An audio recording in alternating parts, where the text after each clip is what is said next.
Kumusta mga ka-daily? Maraming Pilipino ang kasalukuyang nakakaramdam ng pagkapagod at pag-aalinlangan kung dapat na nga bang iwanan ang kanilang mga trabaho para sa mas malaking pangarap.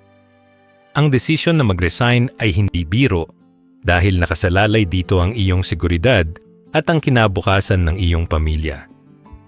Sa video na ito, hihimayin natin ang 10 mahahalagang aral na magsisilbing gabay mo para hindi ka maligaw sa iyong paglalakbay tungo sa kalayaan. Siguraduhin na tatapusin mo ang panonood hanggang sa huling bahagi dahil sa dulo ay tatalakayin natin ang pinakaimportanteng impormasyon at aral na magbubukas ng iyong isipan sa tunay na sikreto ng tagumpay. Disclaimer, ang lahat ng impormasyon na ibinahagi dito ay para sa education at inspirasyon lamang. Ito ay hindi financial advice. Bago natin simulan, paki-like naman ng video nating ito dahil malaking tulong na po yan sa mga content creator na kagaya namin. Maraming salamat po. Aral number 1. Ang financial runway at ang sapat na ipon bago bumitaw. Ang pinakaunang dapat mong i-consider mga ka-daily bago ka magpasa ng resignation letter ay kung gaano kahaba ang iyong financial runway o yung tinatawag nating emergency fund. Hindi pwedeng pairalin ang emosyon o bugso ng damdamin dahil lang napagalitan ka ng boss mo o tinatamad ka ng pumasok sa opisina. Isipin mo na ang pag-resign ng walang ipon ay parang pagtalon sa eroplano ng walang parachute dahil lang mainit sa loob ng cabin. Kailangan mong siguraduhin na meron kang nakatabing pera na sasapat sa iyong mga gastusin sa loob ng 6 to 12 months para hindi ka maging stress sa susunod na mga buwan habang naghahanap ka ng bagong opportunity o habang itinatayo mo ang sarili mong negosyo. Kapag meron kang sapat na buffer fund ay mas magiging malinaw ang iyong pag-iisip at hindi ka mapipilitang kumuha ng kung ano-anong trabaho na hindi mo naman gusto dahil lang sa pangangailangan ng pera para pambayad sa kuryente at pambili ng pagkain para sa iyong pamilya. Napaka-importante na bago ka lumabas sa pintuan ng iyong kumpanya ay bayad na o kontrolado mo na ang iyong mga utang, lalo na yung mga short-term loans na may malalaking interest. Huwag mong kakalimutan mga ka-daily na kapag wala ka ng regular na sweldo tuwing 15 at 30 ng buwan, ay mas mahirap nang maghabol sa mga bayarin at obligasyon sa bangko o sa mga credit cards. Ang layunin natin dito ay makaalis ka sa trabaho mo na may dalang kalayaan at hindi yung aalis ka nga sa trabaho pero habang buhay ka namang hahabulin ng mga pinagkakautangan mo dahil hindi mo ito napagplanuhan ng maayos. Ang pagiging financially ready ay nangangahulugan din na alam mo ang eksaktong halaga ng iyong monthly expenses at kaya mong i-maintain ang iyong lifestyle kahit pansamantala ay wala ka munang active income na pumapasok sa iyong bank account. Isang malaking pagkakamali ang umasa sa separation pay o back pay dahil madalas ay inaabot ng ilang buwan bago mo ito ma-release. Kaya dapat ay meron kang sariling hawak na cash on hand na pwedeng gamitin agad-agad.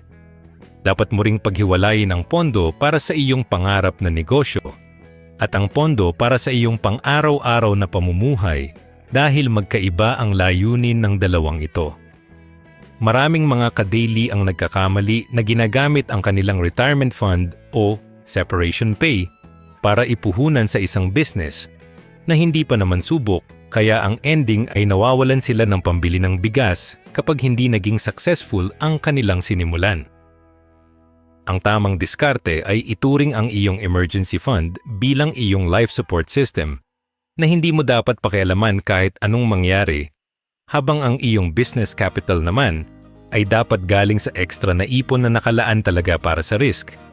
Sa ganitong paraan ay protektado ang iyong kinabukasan at hindi ka mapupunta sa sitwasyon na kailangan mong ipalagay bumalik sa trabahong ayaw mo dahil lang naglaho ang iyong pera sa maling investment o maling timing ng pag-alis.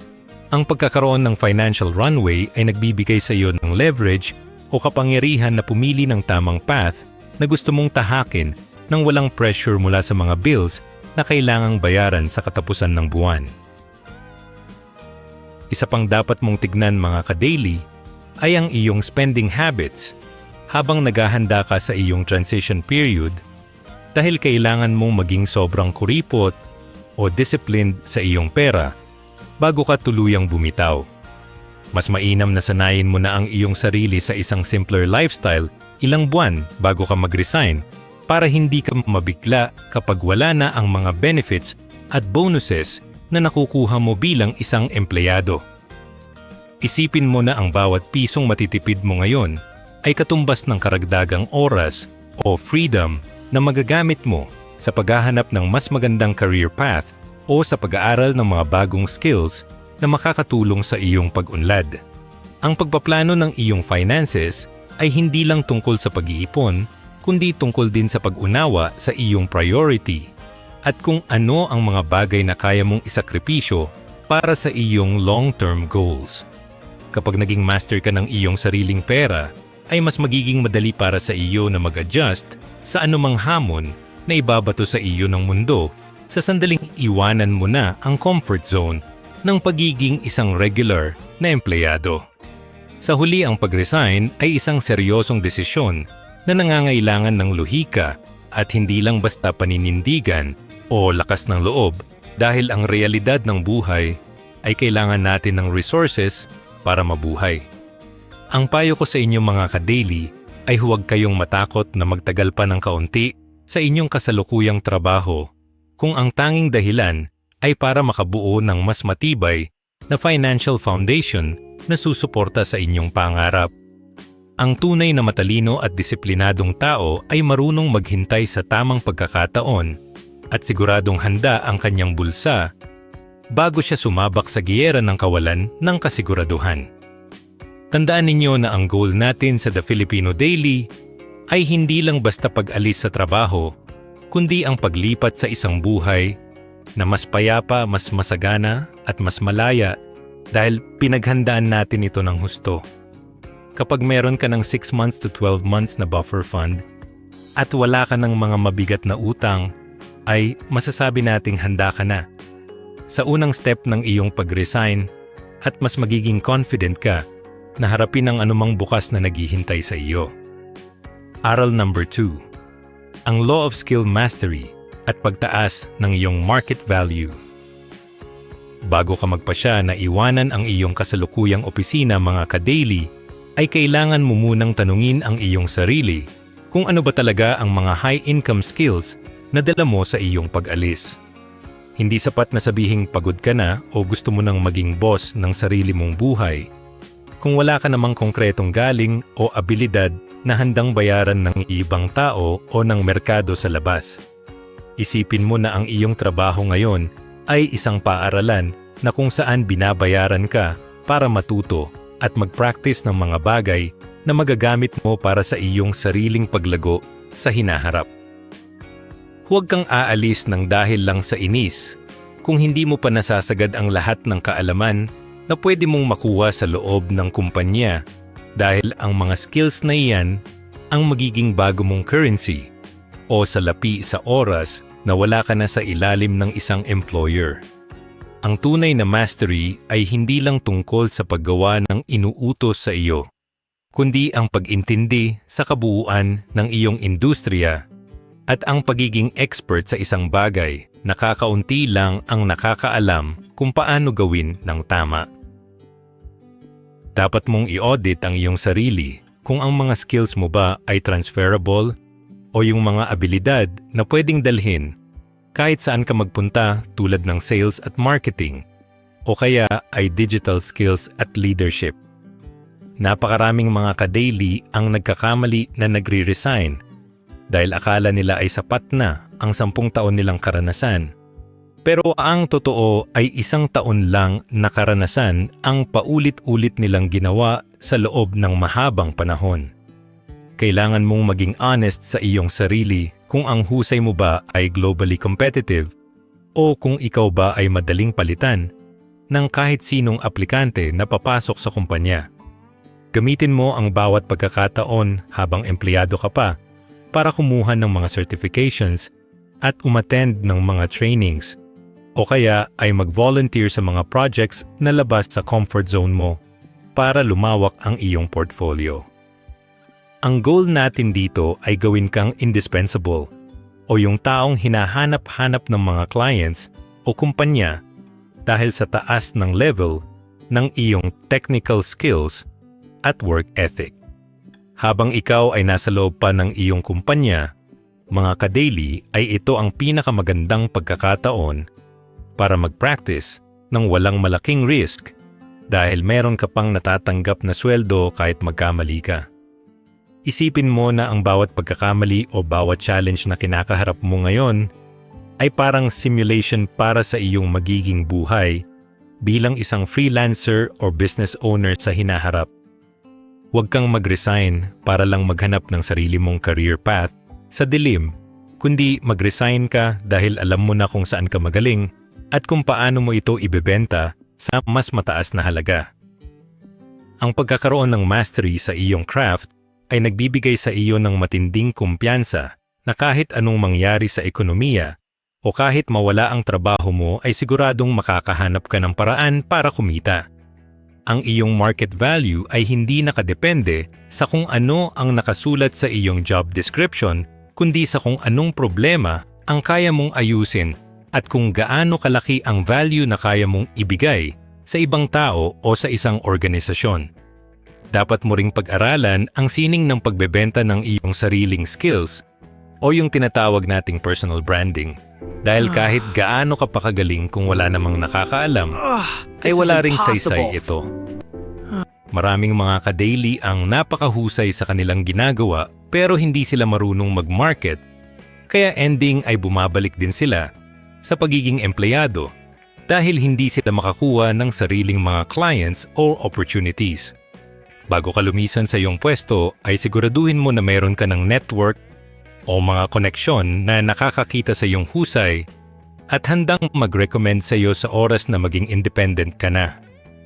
Ang iyong kakayahang mag-communicate at makipag-negotiate ay kasing halaga rin ng iyong technical skills dahil ito ang magsasara ng mga deals at magdadala sa iyo sa mga tamang tao. Huwag mong kakalimutan na sa labas ng corporate world ay ikaw na ang iyong sariling marketing department at sales team, kaya dapat ay sanay ka ng humarap sa tao at magpaliwanag kung bakit ikaw ang pinakamagaling sa ginagawa mo. Sa huli, ang pag-alis sa trabaho ng walang bitbit na solidong skills ay parang pagpunta sa giyera na walang baril at tanging tapang lang ang dala na siguradong ikapapahamak mo. Ang payo ko sa inyo mga ka-daily ay huwag magmadaling umalis kung hindi nyo pa nahahasa ang inyong mga talento dahil ang labas ay punong-puno ng kompetisyon mula sa iba pang mahuhusay na tao. Ang tunay na tagumpay sa pag-resign ay nangyayari kapag ang iyong output ay mas mataas na kaysa sa hinihingi ng kumpanya at nararamdaman mo ng kailangan mo ng mas malaking playground para lumago pa. Gawin mong investment ang iyong oras sa kasalukuyan para maging master sa iyong field. Para sa huli ay ikaw na ang magdidikta ng iyong presyo at hindi na ang boss mo. Kapag sigurado ka na sa iyong galing at alam mong may market na naghihintay para sa iyong serbisyo, ay doon mo lang masasabing handa ka na para sa susunod na chapter ng iyong buhay na puno ng kumpiyansa at katiyakan. Aral number 3. Ang tunay na exit strategy. Laban sa escape route. Ang isang malaking pagkakamali na madalas nating makita mga ka-daily ay ang pag-resign ng dahil lang sa galit o pagod na ang tawag natin ay escape route o pagtakas sa hirap. Ang pagtakas ay walang plano at karaniwang nagreresulta sa pagsisisi dahil wala kang malinaw na pupuntahan matapos mong iwanan ang iyong kasalukuyang pwesto sa opisina. Ang kailangan mo ay isang exit strategy o yung isang maayos na plano na parang blueprint ng isang bahay na kung saan bawat hakbang mo ay kalkulado at may saktong direksyon. Ang exit strategy ay hindi lang tungkol sa pag-alis, kundi tungkol sa kung ano ang eksaktong gagawin mo sa unang araw sa unang linggo at sa unang buwan mo bilang isang malayang tao. Kapag mayroon kang malinaw na diskarte ay hindi ka kakapain sa dilim at hindi mo mararamdaman yung takot na baka nagkamali ka ng desisyon dahil alam mo sa sarili mo na matagal mo na itong pinaghandaan. Dapat mong tandaan, mga ka-daily, na ang isang matalinong exit strategy ay nangangailangan ng tinatawag nating validation o yung pagsubok muna sa iyong susunod na hakbang bago mo tuluyang bitawan ang iyong security. Kung ang plano mo ay pumasok sa freelancing o magtayo ng sariling negosyo, ay mas mabuting na simulan mo na ito kahit part-time lang habang ikaw ay empleyado pa para makita mo kung ito ba ay magwo-work o hindi. Huwag kang tatalon sa isang bangka na hindi mo pa alam kung may butas ba o kung kaya ba nitong lumayag sa gitna ng malalaking alon ng ekonomiya. Ang exit strategy ay parang paggawa ng tulay na kung saan sinisiguro mo muna na matibay ang kabilang dulo bago mo tuluyang gibain ang pinanggalingan mo para hindi ka mahulog sa bangin. Kapag nakita mo na may potential ang iyong side hustle at meron ka ng nakuhang initial results, ay mas magiging kampante ka na ibigay ang iyong full-time na attention dito pagkatapos mong mag-resign. Kasama rin sa iyong exit strategy ang pagbuo ng isang timeline na sinusunod mo ng may disiplina para hindi ka ma-stuck sa pagiging empleyado habang buhay dahil lang sa takot. Magtakda ka ng petsa kung kailan mo balak magpasa ng resignation letter at ilista mo ang lahat ng mga goals na dapat mong ipalagay sa iyong resignation letter ma-achieve bago dumating ang araw na iyon, tulad ng pag-ipon ng sapat na capital o pagtapos ng iyong mga pending projects. Ang pagkakaroon ng deadline ay nagbibigay sa iyo ng sense of urgency para mas pagbutihin ang iyong paghahanda at para hindi ka lang basta managinip, kundi talagang gumagawa ng aksyon para sa iyong kalayaan. Huwag mong hayaan na ang iyong pag-resign ay maging isang biglaang desisyon lang na walang basehan, dahil ang tagumpay ay madalas na nakukuha ng mga taong marunong magplano ng maaga. Ang layunin natin ay makaalis ka sa iyong trabaho na taas noo at handang-handa sa bagong hamon dahil alam mo na ang bawat detalye ng iyong susunod na misyon. Huwag mo ring kakalimutan, mga ka-daily, na ang bahagi ng isang magandang exit strategy ay ang pag-aayos ng iyong professional network at ang pagpapanatili ng mabuting relasyon sa iyong mga katrabaho at superiors. Ang pag-alis sa kumpanya ay hindi dapat maging dahilan para magsunog ka ng tulay o gumawa ng eksena dahil hindi mo alam kung kailan mo ulit sila kakailanganin sa hinaharap. Ang iyong mga dating boss o kasamahan ay pwedeng maging iyong unang clients o kaya naman ay sila ang magbibigay ng magandang recommendation sa mga susunod mong partners or investors. Siguraduhin mo na ang iyong turnover process ay maayos at wala kang iniwan na sakit ng ulo sa kumpanya para maging malinis ang iyong exit at laging bukas ang pinto para sa iyo kung sakaling mag-iba ang ihip ng hangin. Ang integridad at profesionalismo ay mga katangian na dadalhin mo kahit saan ka magpunta at ito ang magsisilbing pundasyon ng iyong reputation sa labas ng corporate world. Sa huli, ang pagkakaiba ng taong nagtatagumpay at ng taong nabibigo pagkatapos mag-resign ay ang lalim ng kanilang preparasyon at ang linaw ng kanilang exit strategy. Ang payo ko sa inyo, mga ka-daily, ay huwag kayong basta-basta susugod sa giyera kung wala kayong dalang mapa at maayos na plano kung paano nyo itataguyod ang inyong sarili at ang inyong pamilya. Ang tunay na kalayaan ay hindi lang yung wala ka ng boss na nag-uutos sa iyo, kundi yung meron kang kontrol sa iyong direksyon at alam mo kung paano palalaguin ang iyong buhay ng mag-isa. Gawin mong priority ang pagbuo ng iyong exit plan. Ngayon pa lang habang mayroon ka pang resources at pagkakataon para hindi ka magsisi sa huli. Kapag maayos ang iyong pag-alis at mayroon kang konkretong blueprint para sa iyong kinabukasan, ay siguradong magiging mas produktibo at mas masaya ang iyong journey tungo sa financial at personal growth. Aral number 4. Ang psychological readiness at mental discipline. Ang pagre-resign, mga ka-daily, ay hindi lang usapin ng pera or skills, kundi isa itong matinding mental game na susubok sa iyong pagkatao. Maraming tao ang handa ang bulsa pero pagdating sa stress, nang hindi pagkakaroon ng fixed schedule, ay biglang nanghihina at nawawala sa focus. Kailangan mong ihanda ang iyong sarili sa pakiramdam na wala ka ng title o posisyon na nakadikit sa pangalan mo, na dati ay nagbibigay sa iyo ng sense of importance sa lipunan. Kapag wala ka na sa opisina, ikaw na lang at ang iyong sarili ang maghaharap araw-araw, kaya dapat ay matibay ang iyong loob na harapin ang mga uncertainties o yung mga bagay na hindi mo kontrolado. Ang psychological readiness ay ang pagkakaroon ng tamang mindset na handa kang maging maliit muli at handa kang magsimula sa ibaba para lang maabot ang mas mataas na pangarap na gusto mong makuha. Dapat mo ring suriin kung ang tunay na dahilan ng pag-alis mo ay burnout lang ba o talagang hindi natugma ang trabaho mo sa iyong long-term goals.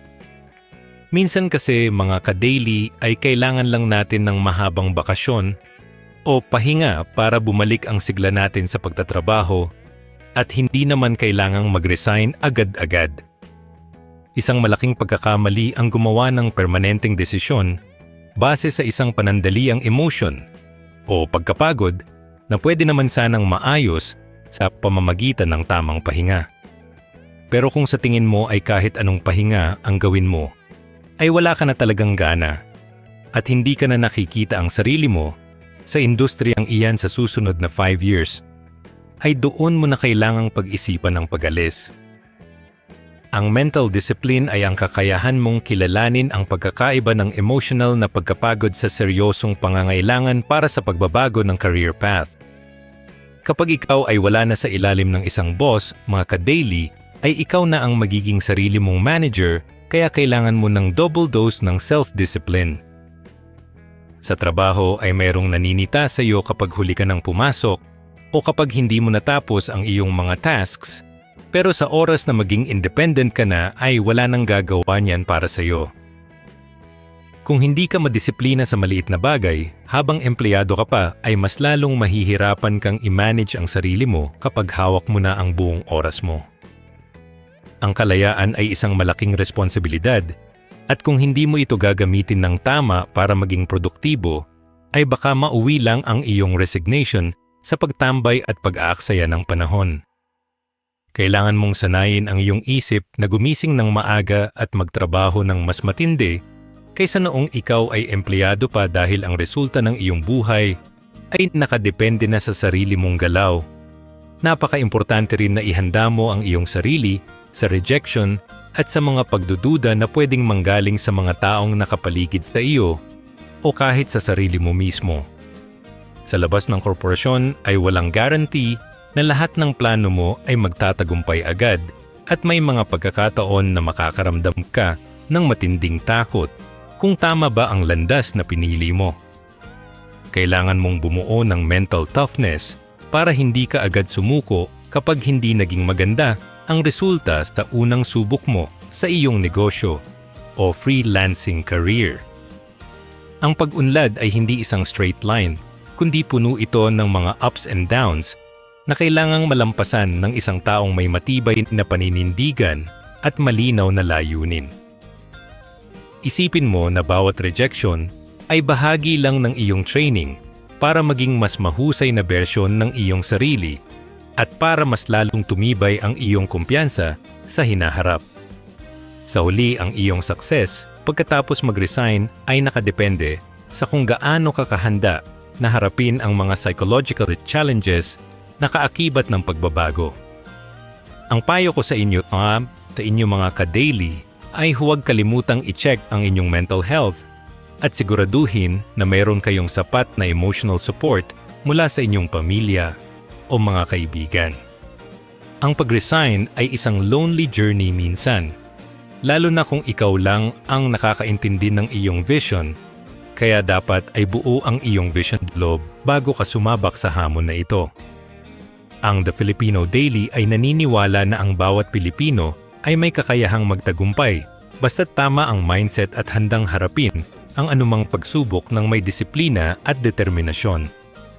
Kapag ang iyong isip at puso ay handa na para sa kalayaan, ay mas magiging madali para sa iyo na itaguyod ang iyong pangarap at gawin itong realidad sa tulong ng sipag at tamang diskarte. Aral number 5. Pagbuo ng side income at ang pagsubok sa consistency. Ang isa sa pinakaligtas na paraan para malaman kung ready ka na talagang mag-resign mga ka-daily ay kung meron ka ng nasimulang side income na nagbibigay sa iyo ng pera habang empleyado ka pa. Huwag mong iisipin na kapag nag-resign ka ay dun mo palang sisimulan ang pag-iisip kung paano kumita dahil napakadelikado ng ganyang mindset lalo na sa panahon ngayon.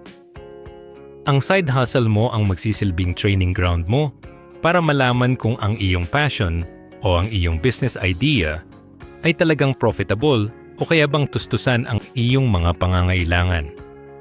Isipin mo na ang iyong trabaho ngayon ay ang iyong investor na nagpopondo sa iyong pangarap, kaya huwag kang magmamadaling bitawan ito hanggat hindi pa matibay ang pundasyon ng iyong sideline. Ang layunin natin ay hindi lang basta kumita ng extra, kundi makabuo ng isang sistema na kaya mong scale o palakihin sa oras na makuha mo na ang iyong buong oras at atensyon. Ideal na sabihing handa ka nang umalis kapag ang kinikita ng iyong side income ay nasa 50 to 75% na ng iyong kasalukuyang monthly salary sa loob ng 3 hanggang 6 na buwan na sunod-sunod. Ang tawag dito mga ka-daily ay proof of concept o patunay na ang ginagawa mo sa labas ng trabaho ay may totoong demand at hindi lang tiyamba ang pagkita mo ng pera. Maraming mga kababayan natin ang nagkakamali na kapag kumita lang ng malaki sa isang buwan ay nagre-resign na agad nang hindi tinitignan kung consistent ba ang pasok ng pera sa mga susunod na buwan. Kailangan mong makita ang trend o ang pattern ng iyong kita para hindi ka mabigla sa mga buwan na matumal o walang masyadong kliyente na dumarating. Ang consistency ang magbibigay sa iyo ng kumpiyansa na ang iyong pag-alis ay base sa numero at datos at hindi lang base sa nararamdaman mo sa isang particular na sandali. Habang ikaw ay nagtatrabaho pa ay gamitin mo ang iyong 5 p.m. to 9 p.m. na window o yung mga oras pagkatapos ng iyong shift para itayo ang iyong sariling imperyo. Alam ko na mahirap at nakakapagod magtrabaho sa umaga at mag-asikaso pa ng negosyo sa gabi. Pero ito ang sakripisyo na kailangan mong gawin kung gusto mo talagang makamit ang tunay na kalayaan. Ang disiplina sa pag-manage ng iyong extra time ang magpapakita kung gaano ka talaga kaseryoso sa iyong mga pangarap na ibinibahagi mo sa amin dito sa The Filipino Daily. Kung kaya mong pagtumbasin ang sipag mo sa trabaho at ang sipag mo sa sarili mong proyekto ay mas madali mong mararating ang point kung saan hindi mo na kailangang umasa sa isang kumpanya.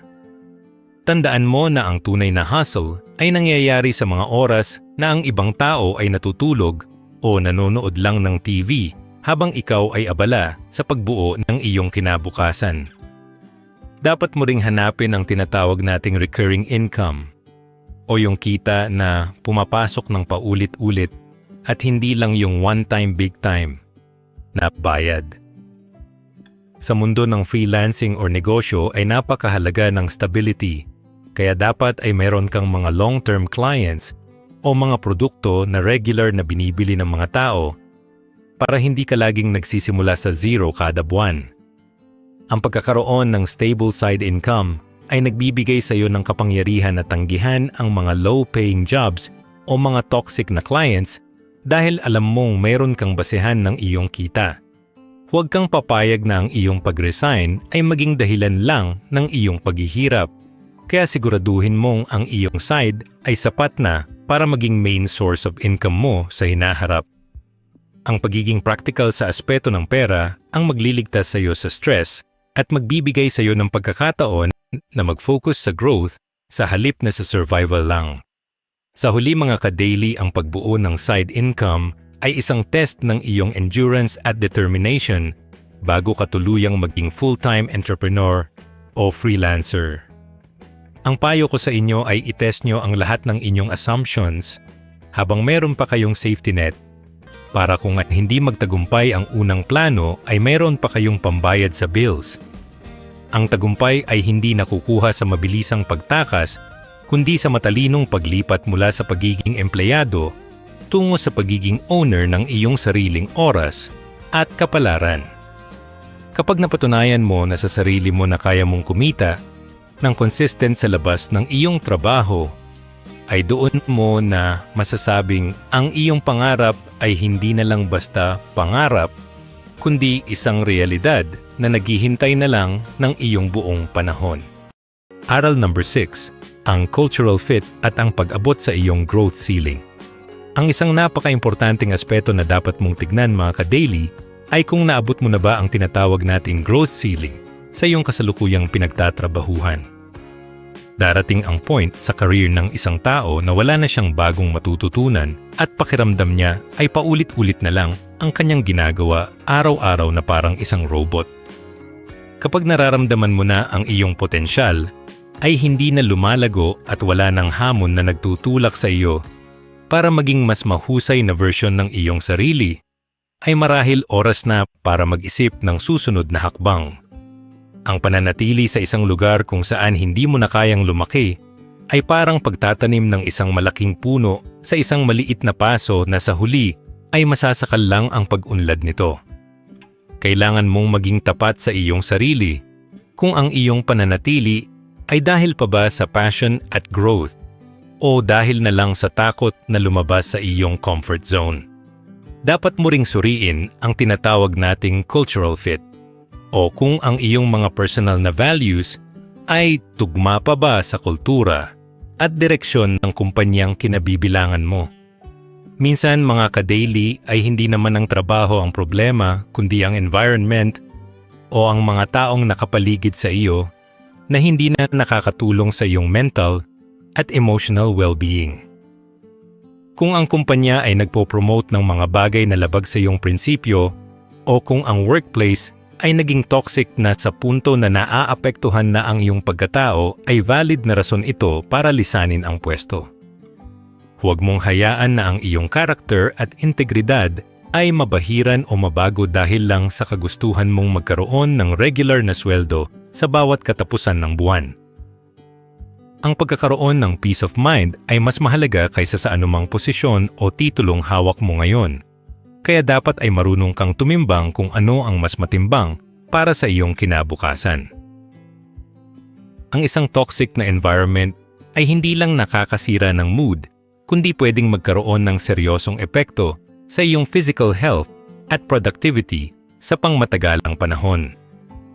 Maraming mga ka-daily ang pilit na nagtitiis sa mga kumpanyang hindi sila pinapahalagahan hanggang sa mauwi ito sa matinding sakit o burnout na mas magastos pa sa huli. Isipin mo na ang iyong oras at lakas ay mga limited resources na dapat mong i-invest sa mga lugar o proyekto na nagbibigay sa iyo ng kaukulang respeto at pagkakataon na mag-contribute ng maayos. Hindi mo kailangang maging biktima ng isang sistemang hindi ka naman binibigyan ng espasyo para huminga at magpakitang gilas sa iyong craft. Ang pag-alis sa isang maling environment ay hindi pagsuko kundi isang matalinong desisyon para iligtas ang iyong sarili at para makahanap ng lugar kung saan ka talaga nababagay at pahahalagahan. Ang pag-resign dahil sa kawalan ng growth ay isang senyales ng ambisyon at pagkakaroon ng vision para sa iyong sariling buhay na dapat mong ipagmalaki. Huwag mong isipin na ikaw ay walang utang na loob kung magpapasya kang umalis dahil sa huli ay kailangan mo ring unahin ang iyong sariling pangarap at ang kapakanan ng iyong pamilya. Ang bawat kumpanya ay may kani-kaniyang limitation at kung ang pangarap mo ay mas malaki na kaysa sa kaya nilang ibigay, ay obligasyon mo sa iyong sarili na hanapin ang mas malawak na mundo.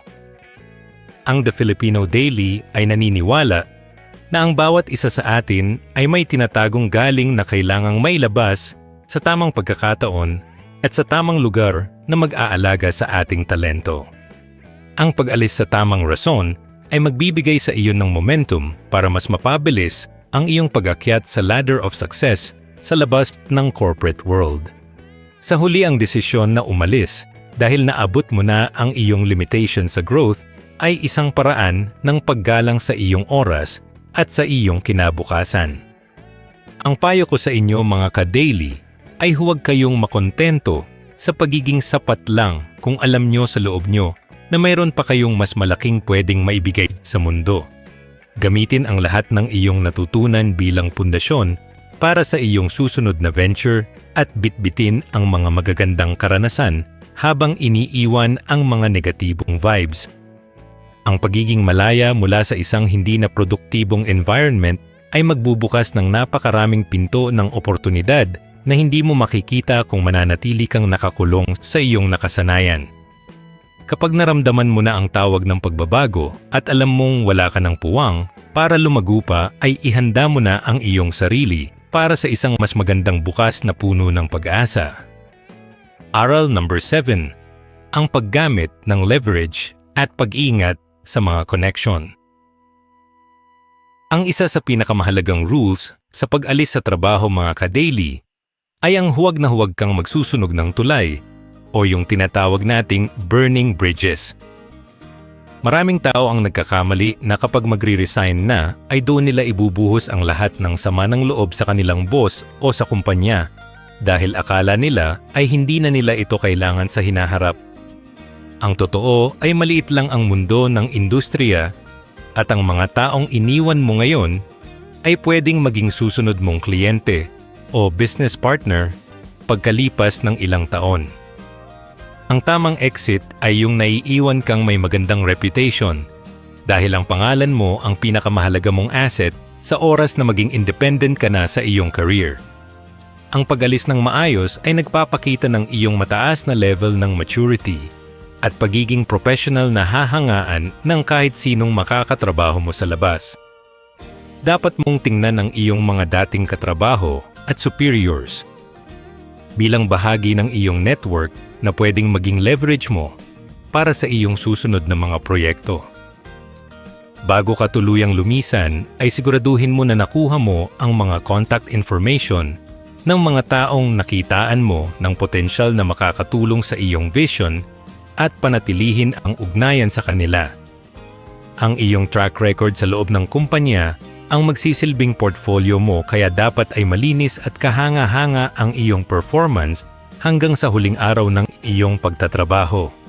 Napakaraming mga ka-daily ang nakakuha ng kanilang mga unang malalaking projects dahil sa referral ng kanilang mga dating boss na nakakita sa kanilang sipag at galing. Huwag mong kakalimutan na ang tiwala ay mahirap buuin, pero napakadaling sirain, kaya dapat ay ingatan mo ang iyong mga relasyon sa bawat hakbang na gagawin mo. Ang pagbuo ng leverage ay nangangahulugan din na alam mo kung paano gamitin ang iyong mga natutunan para maging consultant o advisor sa iyong dating industriya kung sakaling kailanganin nila ang iyong serbisyo. Sa halip na tingnan ang iyong pag-alis bilang katapusan ng inyong ugnayan, ay ituring mo itong transition mula sa pagiging subordinate tungo sa pagiging isang independent expert. Siguraduhin mo na ang iyong turnover process ay pulido at wala kang iniwan na nakabiting trabaho na magbibigay ng stress sa mga taong maiiwan mo sa opisina. Ang pagiging matulungin, kahit paalis ka na, ay mag-iiwan ng isang lasting impression na ikaw ay isang taong may integridad at malasakit sa tagumpay ng iba. Ang ganitong uri ng ugali ang magdadala sa iyo sa mga tamang tao na handang sumuporta sa iyo sa oras na itatayo mo na ang sarili mong pangalan. Bago mo tuluyang bitawan ang iyong security, ay mainam din na humanap ka ng mga mentor o mga taong nagawa na ang plano mong gawin para mabigyan ka ng gabay at tamang direksyon. Ang leverage ay hindi lang tungkol sa kung sino ang kakilala mo, kundi tungkol din sa kung kanino ka natututo para maiwasan ang mga pagkakamaling nagawa na ng iba. Gamitin mo ang iyong oras habang empleyado ka pa para lumawak ang iyong koneksyon sa labas ng iyong kumpanya sa pamamagitan ng pag-attend ng mga networking events o pakikipag-usap sa mga professionals sa LinkedIn. Ang pagkakaroon ng malawak na suporta mula sa iba't ibang tao ay magbibigay sa iyo ng seguridad na hindi ka nag-iisa sa iyong paglalakbay tungo sa tagumpay. Ang The Filipino Daily ay naniniwala na ang tagumpay ay mas madaling maabot kung meron kang tamang grupo ng mga tao na naniniwala at handang tumulong sa iyong mga adikain. Sa huli, ang iyong pag-resign ay dapat maging simula ng isang mas malaking network at hindi pagkakakulong sa sarili mong mundo ng mag-isa. Ang payo ko sa inyo mga ka-daily ay maging strategic sa inyong mga relasyon at laging isipin ang long-term na epekto ng bawat salita at kilos ninyo bago kayo umalis. Ang bawat tao na nakasalamuha mo sa trabaho ay pwedeng maging susi sa isang pintuan na magdadala sa iyo sa mas malaking oportunidad na hindi mo pa nakikita sa ngayon. Panatilihin ang pagpapakumbaba at ang kagustuhang tumulong kahit wala ka na sa loob ng kumpanya dahil ang kabutihang loob ay laging bumabalik sa paraang hindi natin inaasahan. Kapag maayos ang iyong pakikitungo sa lahat at marunong kang gumamit ng leverage, ay mas magiging mabilis at masagana ang iyong pag-unlad sa bagong career na iyong tatahakin. Aral number 8. Ang time management bilang iyong bagong boss. Ang pinakaunang challenge na kakaharapin mo sa oras na maging independent ka ng mga ka-daily ay ang biglang pagkakaroon ng napakaraming oras na ikaw lang ang may hawak. Sa trabaho ay sanay tayo na may biometrics o login sheet na nagdidikta kung kailan tayo dapat magsisimula at merong schedule na dapat nating sundin para matapos ang mga tasks. Pero kapag nag-resign ka na, ay wala nang gigising sa iyo para pumasok at wala nang magagalit kung maghapon ka lang nakahiga o nanonood ng mga videos sa internet. Ang kalayaan ay isang double-edged sword dahil kung hindi ka marunong mag-manage ng iyong sariling oras, ay baka mauwi lang sa katamaran ang iyong paghahanap ng growth. Kailangan mong maging mas strikto sa iyong sarili kaysa sa naging boss mo noon para masigurado na bawat minuto ng iyong araw ay nagagamit mo sa pagbuo ng iyong pangarap. Dapat ay bumuo ka ng isang solidong daily routine bago pa man dumating ang iyong huling araw sa opisina para hindi ka mabigla sa pagbabago ng iyong lifestyle. Isipin mo na ang iyong bahay o ang iyong workspace ay ang iyong bagong opisina at kailangan mong irespeto ang oras ng pagtatrabaho ng may matinding disiplina. Ang pagkakaroon ng schedule ay magliligtas sa iyo mula sa tinatawag nating decision fatigue o yung pagkapagod sa kaiisip kung ano ba ang dapat mong gawin sa bawat oras na lumilipas. Maraming mga ka-daily ang nabibigo pagkatapos mag-resign dahil hinayaan nilang kainin ng social media at mga distractions ang kanilang produktibong oras na dapat sana ay ginagamit sa paghahanap ng clients o paggawa ng content.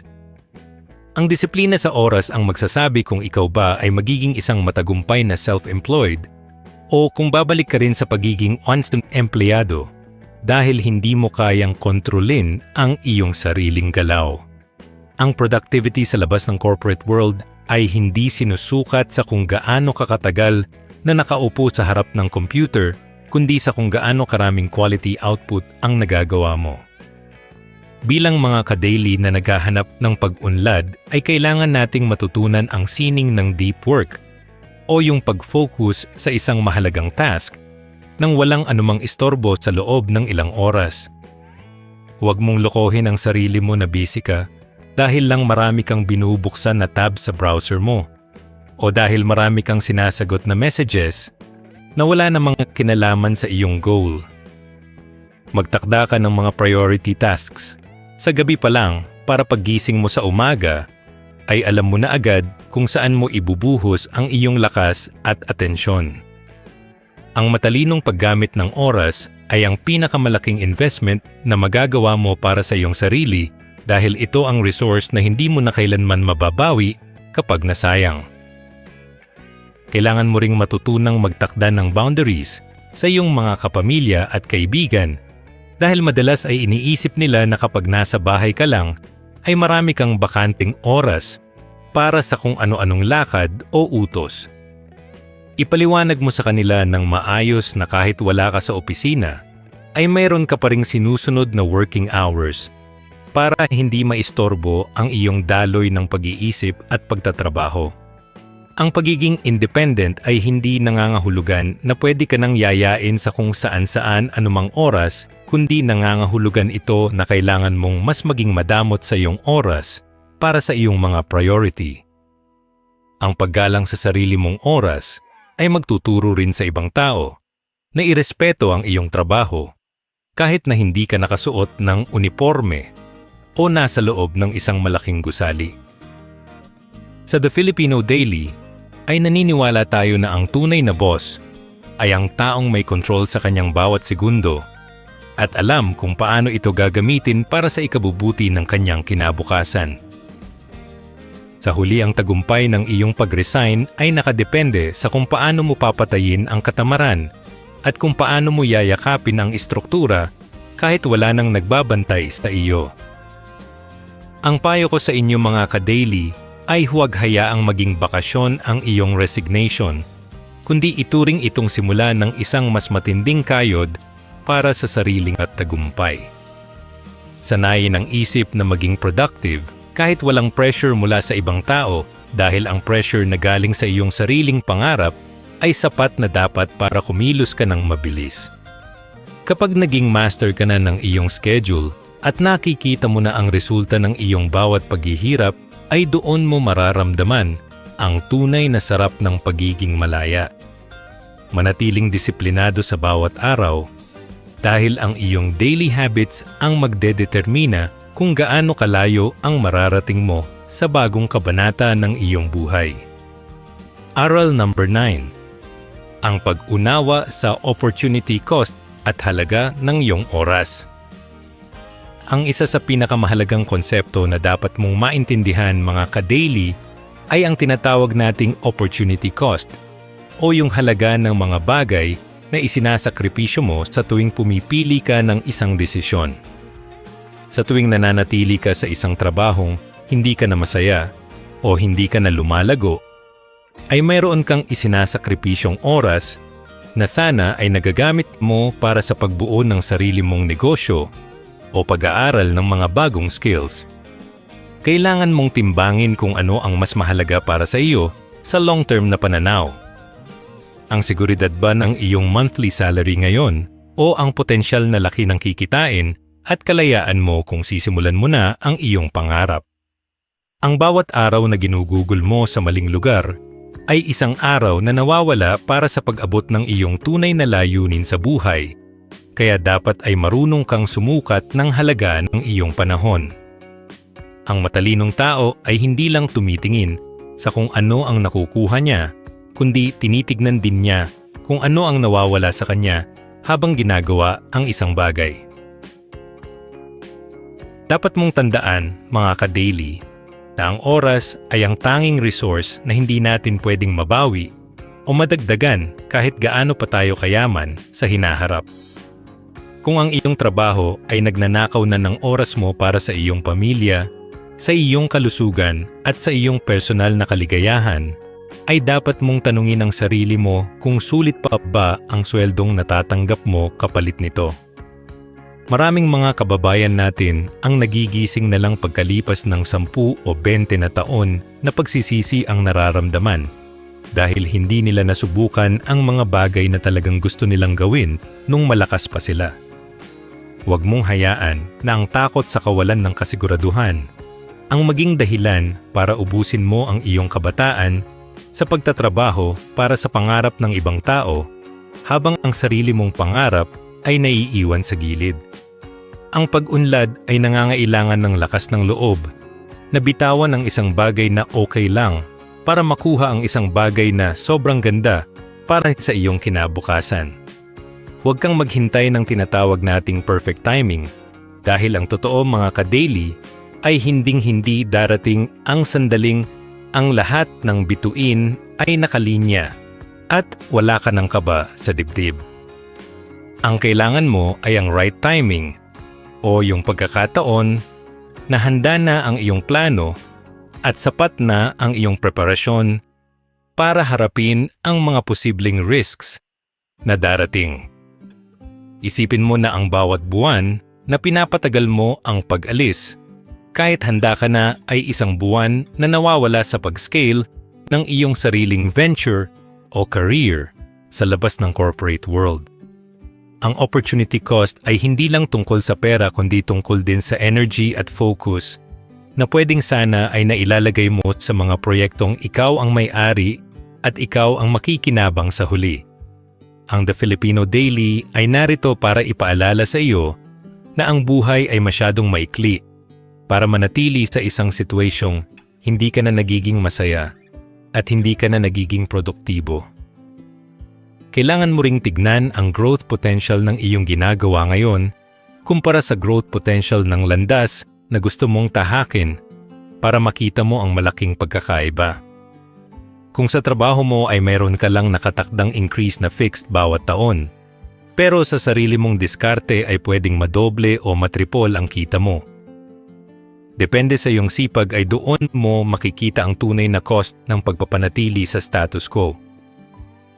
Ang pagiging practical ay mahalaga pero ang pagiging vision-oriented ay mas lalong magdadala sa iyo sa itaas dahil ito ang nagbibigay sa iyo ng motivation para magpatuloy kahit mahirap ang simula. Huwag kang matakot na mawalan ng maliit na halaga ngayon kung ang kapalit naman nito ay ang pagkakataon na makakuha ng mas malaking tagumpay sa susunod na mga taon. Ang pagsusuri sa iyong opportunity cost ay magbibigay sa iyo ng linaw para makagawa ng desisyon na hindi base sa takot kundi base sa logic at sa iyong mga ambisyon sa buhay. Sa huli, ang pagpili na mag-resign ay isang investment sa iyong sarili dahil naniniwala ka na mas malaki ang value mo kaysa sa kung ano ang ibinabayad sa iyo sa kasalukuyan. Ang payo ko sa inyo mga ka-daily ay gawin ninyong basehan ang inyong long-term happiness at financial freedom sa tuwing nag-iisip kayo kung dapat na bang bumitaw sa trabaho. Ang tunay na tagumpay ay nakukuha ng mga taong marunong magsakripisyo ng panandaliang ginhawa para sa pangmatagalang kalayaan at kasaganaan na pinapangarap nating lahat. Manatiling mapanuri sa bawat oras na lumilipas at siguraduhin na ang bawat desisyon mo ay naglalapit sa iyo sa bersyon ng sarili mo na gusto mong maging pagkalipas ng ilang taon. Kapag naintindihan mo na ang halaga ng bawat segundo at ang laki ng nawawala sa iyo sa bawat araw na hindi ka kumikilos, ay doon mo mararamdaman ang matinding pagnanais na simulan na ang iyong paglalakbay tungo sa tagumpay. Aral number 10.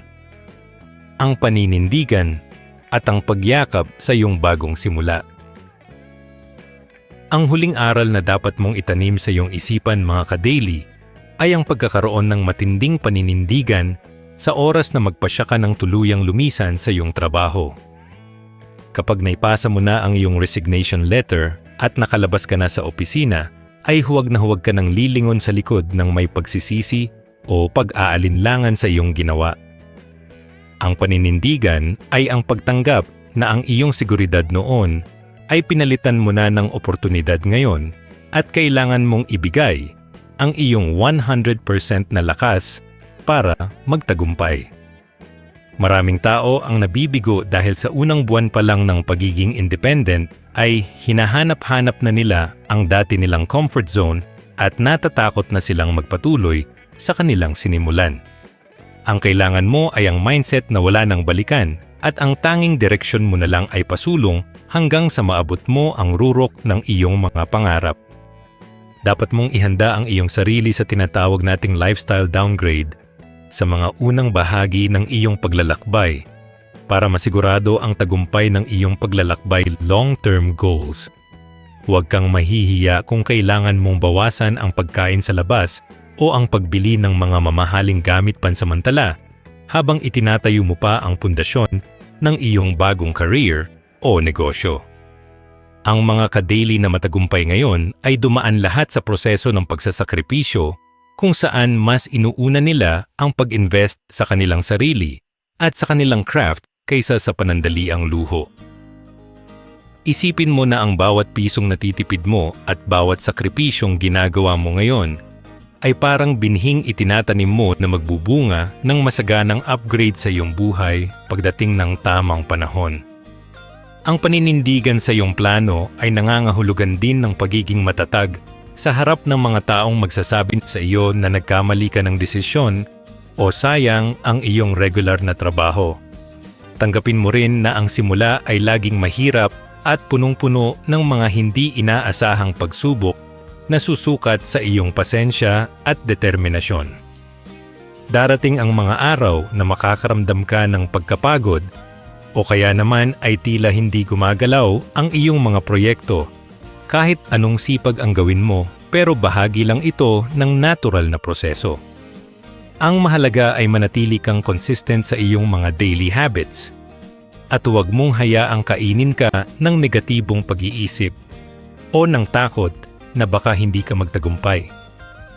Ang The Filipino Daily ay naniniwala na ang bawat pagkakamali o bawat wall na nababangga mo ay isang pagkakataon para matuto at para mas lalong maging matalino sa iyong mga susunod na hakbang. Ang tagumpay ay hindi ibinibigay sa mga taong mabilis sumuko, kundi sa mga taong marunong tumayo at lumaban kahit gaano pa kabigat ang hamon ng buhay sa kanila. Kailangan mo ring matutunang mag-celebrate ng maliliit na panalo o yung mga small wins para manatiling mataas ang iyong morale at motivation habang malayo ka pa sa iyong main goal. Ang bawat kliyente na makukuha mo o bawat pisong kikitain mo mula sa sarili mong pawis ay patunay na kaya mong itaguyod ang iyong sarili nang hindi umaasa sa isang kumpanya. Gamitin mo ang mga maliliit na tagumpay na ito bilang gasolina para mas lalo pang pag-ibayuhin ang iyong diskarte at para mas mapabilis ang paglago ng iyong binuong sistema. Huwag mong ikumpara ang iyong Chapter 1 sa Chapter 20 ng ibang tao dahil bawat isa sa atin ay may kani-kaniyang timeline at bilis ng pag-unlad. Manatiling mapagkumbaba at laging bukas ang isip sa mga bagong kaalaman dahil ang mundong pinasok mo ay laging nagbabago at kailangan mong sumabay sa agos ng modernong panahon. Sa huli, ang iyong pag-resign ay hindi katapusan, kundi ito ang tunay na simula ng iyong buhay kung saan ikaw na ang may akda ng bawat pahina nito. Ang payo ko sa inyong mga ka-daily ay magtiwala sa inyong preparasyon at laging isipin na ang Diyos at ang inyong pamilya ay nasa likod ninyo para suportahan ang inyong magandang hangarin. Ang pagiging malaya ay isang napakagandang biyaya na dapat nating ingatan at gamitin para makatulong din sa ibang tao na nangangarap ding magkaroon ng mas magandang buhay.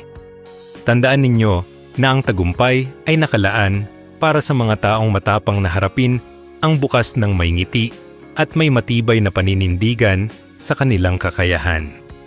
Maraming salamat sa pagsama sa aming serye dito sa The Filipino Daily at nawa ay maging inspirasyon ito sa inyong lahat na nagnanais ng tunay na pagbabago at tagumpay sa buhay. Bilang pagtatapos mga ka-daily, tandaan ninyo na ang pag-resign ay hindi lamang pag-alis sa isang kumpanya, kundi ito ay ang pagpili sa iyong sariling kakayahan at kinabukasan. Ang lahat ng 10 aral na tinalakay natin ay magsisilbing matibay mong pundasyon upang hindi ka mabuwal sa gitna ng kawalan ng kasiguraduhan. Huwag kang tatalon ng dahil lang sa galit o pagod. Tumalon ka dahil handa na ang iyong plano, sapat na ang iyong ipon, at hasa na ang iyong mga skills. Ang tunay na kalayaan ay nakakamit sa pamamagitan ng matinding disiplina at tamang timing. Maniwala ka na ang bawat sakripisyo mo ngayon ay magbubunga ng tagumpay na higit pa sa iyong inaasahan. Huwag kang matakot na magsimula muli dahil ang bawat dulo ay simula lamang ng isang mas magandang kwento.